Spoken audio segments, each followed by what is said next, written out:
এই দিদি ভাই দেহ চিংড়ি মাছ দিয়ে পোলাও বানাইতেছে। তো তোমরা পুরো ভিডিওটা দেখতে থাকো কিভাবে দিদি ভাই চিংড়ি মাছ দিয়ে পোলাও বানায়। তো প্রথমে চিংড়ি মাছগুলো ভালো করে ধুয়ে চিংড়ি মাছের মধ্যে হলুদ লবণ মেখে ভালো করে তেলের মধ্যে ভেজে নিল। তারপর ওই তেলের মধ্যে গরম মশলা কয়টা দিয়ে দিল। গরম মশলা কয়টা দেওয়ার পরে এইখানে পেঁয়াজ কুচি দিয়ে দিল। তারপরে এইখানে লবণ দিয়ে দিল।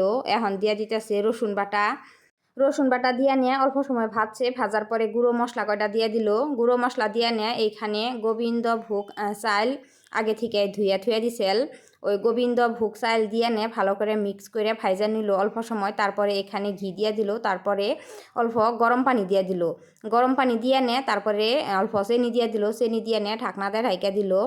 ঢাকনা দিয়ে ঢাইকে অল্প সময় কুক করলো। কুক করার পরে উপর দিয়ে চিংড়ি মাছগুলো দিয়ে দিল। দিয়ে নিয়ে ভালো করে মিক্স করে নিল। মিক্স করার পরে এই যে দেহ চিংড়ি মাছের পোলাও একদম খাবার জন্য রেডি হয়ে গেছে। আর উপর দিয়ে ড্রাই ফ্রুটস দিয়ে দিছে। তো দেহ তোমরা কত